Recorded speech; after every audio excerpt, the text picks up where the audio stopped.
This is the download from Sounds Profitable, the most important news from this week and why it matters to people in the business of podcasting. I'm Manuela Bedoya. And I'm Shreya Sharma.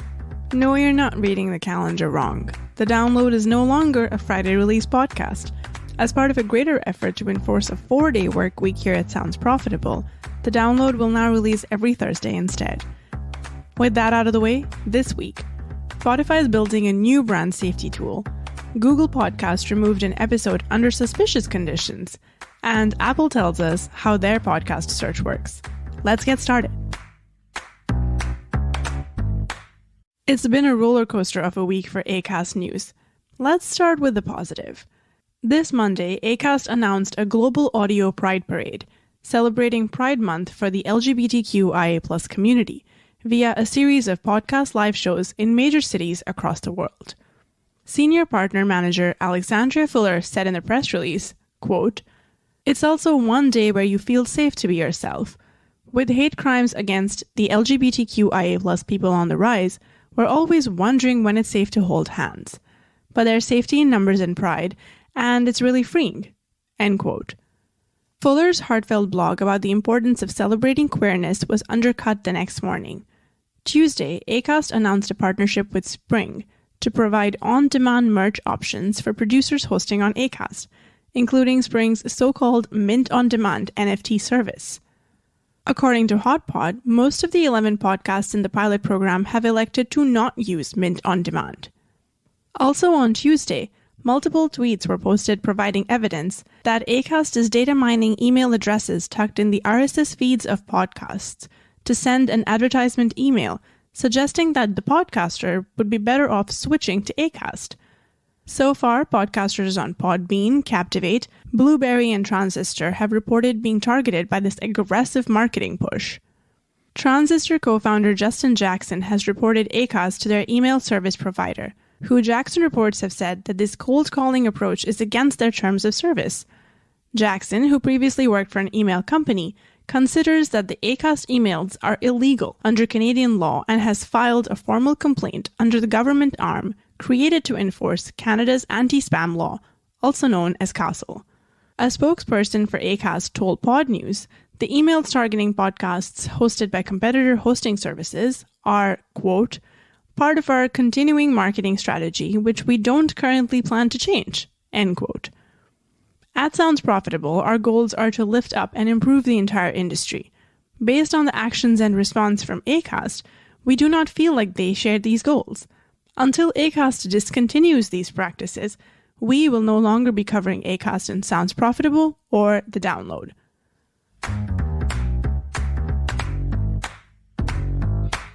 This Wednesday, Integral Ad Sciences announced a joint project with Spotify to develop a new third-party brand safety tool for podcast advertisers, with Worldwide signed on to be the first company in line to stress test the project.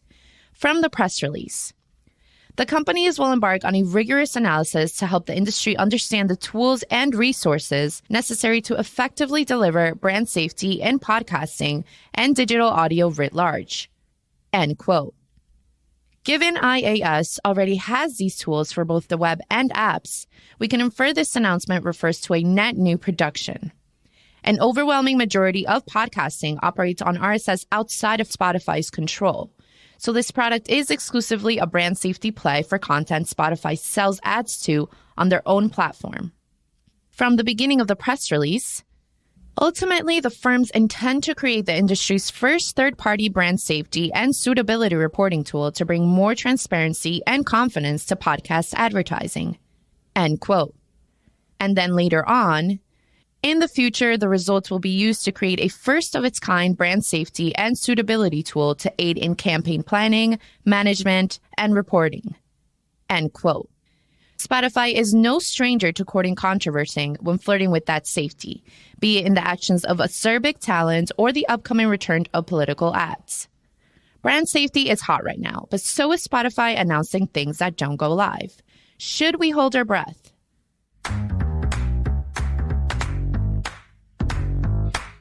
In keeping with Pride Month adjacent stories, Google has provided a cautionary tale in the unexpected consequences of using automated systems to filter inappropriate content. On Tuesday, the tabletop role-playing game Actual Play Podcast RPG, Realms of Peril and Glory, posted a screenshot of their newest episode, showing an error on Google Podcasts indicating the content is unavailable for people under the age of 18. As Pod News covered in October of last year, this is not necessarily new. Google Podcasts, in an effort to remain in compliance with some laws in Europe and the UK relevant to children accessing age-inappropriate content, began restricting certain podcasts from being visible to users with underage accounts or users who weren't logged into a Google account while attempting to access. This particular interest is noteworthy, as the episode isn't just blocked from users who are not logged into Google Podcasts. As of Wednesday, it was inaccessible to anyone on Google Podcasts. From the original tweet from RPG, quote, "There is nothing adult in this episode. The only difference from our other episodes is the word lesbian in the title." End quote. RPG's missing episode was the first of a Pride Month themed campaign titled Spooky Sword Lesbians. The description also mentions the indie tabletop role-playing game Thirsty Sword Lesbians used to make the show. The game's official description describes it as, quote, "a role-playing game for telling queer stories with friends," end quote. Evil Hat Productions, the game's distributor, lists it as being appropriate for ages 13 and up. This unfortunate incident sparks memories of similar issues on YouTube, on which Google restricts videos from trending or getting traction in the recommendation algorithm if they're deemed 18+. In recent years, LGBTQIA+ content creators have widely reported basic words such as trans or gay are automatically flagged as adult, regardless of the video's content. Regardless of Google's inevitable response to this issue, it stands as a cautionary tale to all podcasting companies. Automation technology is a wonderful tool, but it is also prone to developing unintended biases based on its creators and training. These biases can also give rise to unintended consequences, such as removing the first episode of a podcast about gay characters halfway through the month dedicated to commemorating the birth of the gay rights movement in the United States.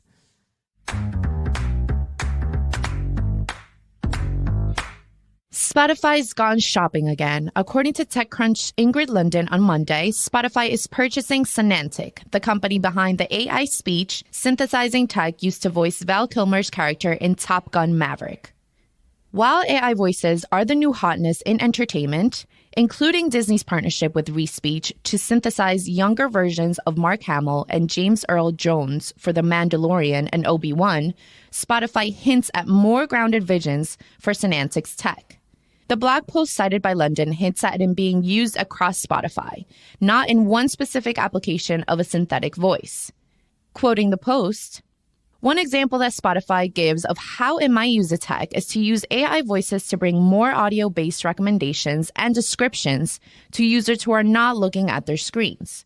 For example, for those driving cars or listening while doing other activities and not able to look at the screen." End quote. It seems Spotify might be aiming at constructing their own version of Siri or Alexa more so than dipping their toes into synthetic podcasters. At least not yet.